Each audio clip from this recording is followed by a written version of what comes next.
ये आकाशवाणी रायपुर है। छत्तीसगढ़ी समाचार बुलेटिन के संग अभिषेक के जय जोहार। अब सुनो आज के प्रमुख समाचार। भारतीय रिजर्व बैंक 2000 रुपया के नोट वापस लेहे के निर्णय ले हवे। लोगन मन 2000 के नोट 30 सितंबर तक बैंक में जमा कर सकत है।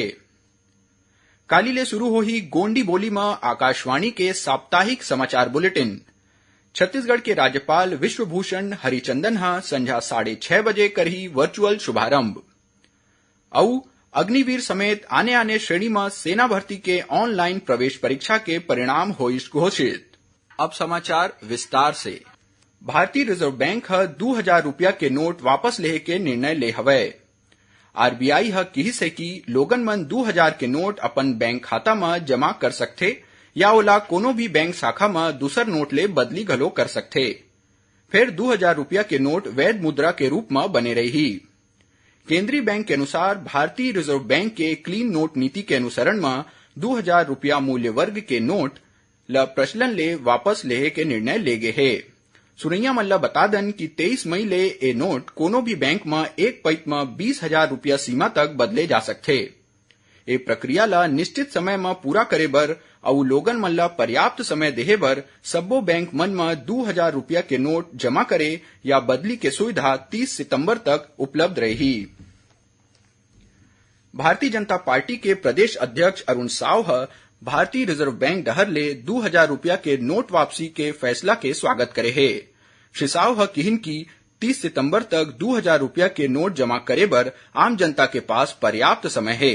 ऐसना में जनता बर कोनो प्रकार के असुविधा वाले स्थिति नहीं होवे। ओमन किहिन की ए फैसला आम जनता और देश बर लाभकारी साबित होही।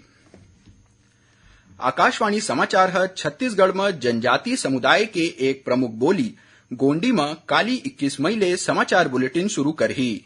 छत्तीसगढ़ के राज्यपाल विश्वभूषण हरिचंदन काली संझा 6:30 बजे रायपुर ले ए समाचार बुलेटिन के वर्चुअल शुभारंभ करही। ए अवसर में प्रसार भारती के प्रमुख कार्यकारी अधिकारी गौरव द्विवेदी वीडियो कॉन्फ्रेंसिंग के माध्यम ले जुड़ही।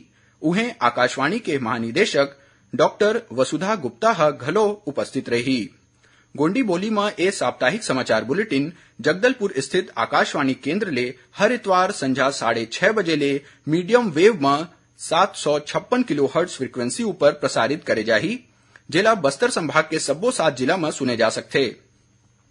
सुनैया मल्ला बता दन की आकाशवाणी समाचार एखल ले पहली छत्तीसगढ़ के बस्तर संभाग में पाछू मार्च महीना ले जनजातीय बोली हल्बी में घलो साप्ताहिक समाचार बुलेटिन शुरू कर चुके हैं, जेकर शुभारंभ केंद्रीय गृह मंत्री अमित शाह 25 मार्च के जगदलपुर ले करे रहिस।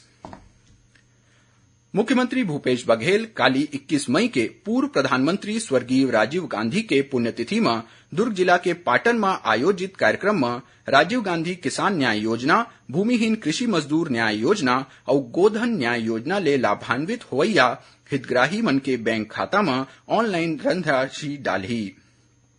ए अवसर में श्री बघेल राजीव गांधी किसान न्याय योजना के तहत राज्य के 24,52,000 ले ज्यादा किसान मन ला ये योजना के पहली किस्त जारी करही।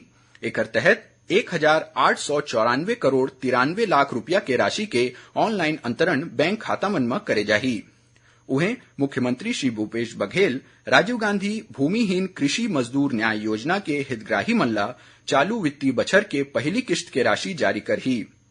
एकर तहत 5,63,000 ले ज्यादा हितग्राही मन ला पहली किस्त के रूप में 112 करोड़ 71 लाख रुपया ले ज्यादा के राशि जारी करे जाही।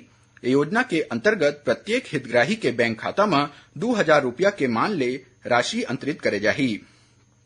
एकरे संग मुख्यमंत्री गोधन न्याय योजना के हितग्राही मन ला गोबर खरीदी के एवज में 13 करोड़ 57 लाख रुपया के राशि के ऑनलाइन अंतरण करही।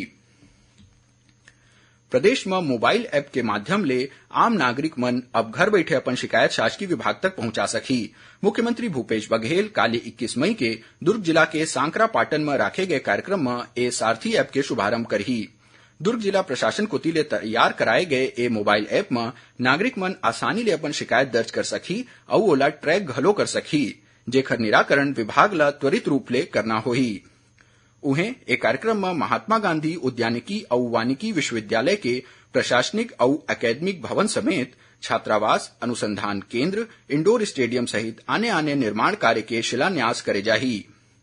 संगे संग ग्राम कुर्मी गुंडरा में 2 करोड़ रुपया के लागत ले बने Mahatma Gandhi rural industrial park RIPA के लोकार्पण घलो करे जाही। लगभग 3 एकड़ में विकसित करे गए एक ग्रामीण औद्योगिक पार्क में हेल्दी स्नैक्स मैन्युफैक्चरिंग यूनिट, छेरी पालन यूनिट और नर्सरी यूनिट के स्थापना करे गए है। छत्तीसगढ़ी समाचार बुलेटिन आप मन आकाशवाणी रायपुर ले सुनत हव। छत्तीसगढ़ के खबर ले है आपकी वास्ता और खबर के विश्वसनीयता ले है हमार वास्ता। आकाशवाणी समाचार रायपुर के प्रादेशिक समाचार बुलेटिन के संगे संग हमार समसामयिक कार्यक्रम आप रेडियो के संग अपन मोबाइल में घलो सुन सकत हो। आकाशवाणी समाचार फेसबुक, ट्विटर और यूट्यूब में घलो हावय। हमार फेसबुक पेज हरे Chhattisgarh news on AIR, Twitter handle CGAIR news और हमार यूट्यूब चैनल हरे छत्तीसगढ़ AIR न्यूज। तो अब रेडियो के संगे संग आपके मोबाइल के माध्यम ले हम आप तक पहुंचत हन। छत्तीसगढ़ के हर खबर पर सुनत रहो आकाशवाणी समाचार। अब आगू बाढ़बो बाचे समाचार कोती। अग्निवीर समेत आने आने श्रेणी मन में सेना भर्ती के ऑनलाइन प्रवेश परीक्षा के परिणाम घोषित कर दिए है। सेना भर्ती कार्यालय रायपुर ले मिले जानकारी अनुसार पुरुष अग्निवीर, महिला अग्निवीर, सेना पुलिस, नर्सिंग असिस्टेंट वेट, सिपाही फार्मा और हवलदार के आने आने पद मन पर ऑनलाइन सामान्य प्रवेश परीक्षा के आयोजन पाछू 17 ले 26 अप्रैल तक करे गए रहिस।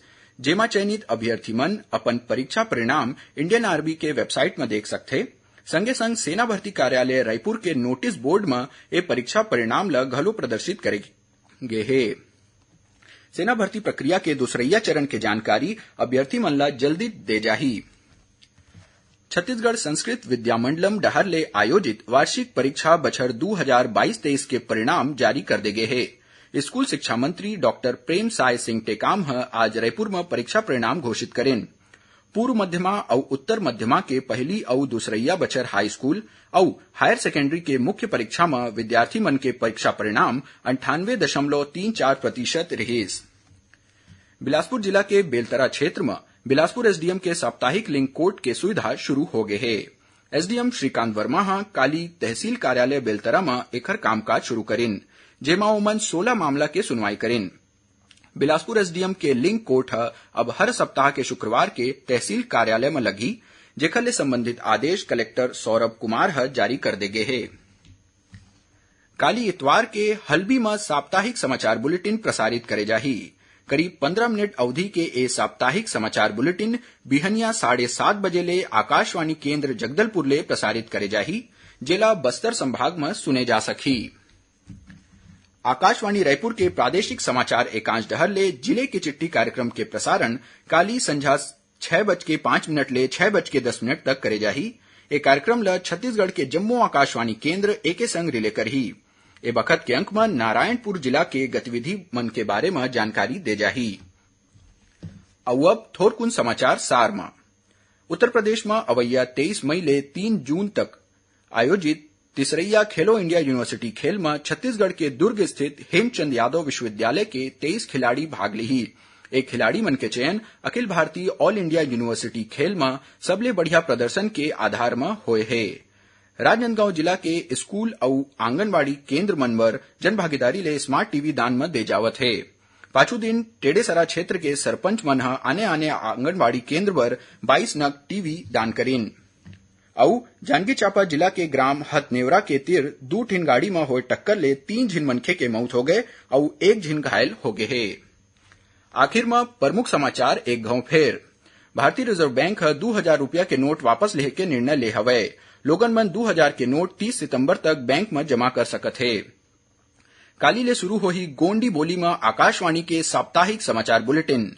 छत्तीसगढ़ के राज्यपाल विश्वभूषण हरिचंदन संजा 6:30 बजे करही वर्चुअल शुभारंभ। और अग्निवीर समेत आने आने श्रेणी में सेना भर्ती के ऑनलाइन प्रवेश परीक्षा के परिणाम होइस घोषित। एकरे संग छत्तीसगढ़ी समाचार बुलेटिन इहे सिरावत है। जय जोहार।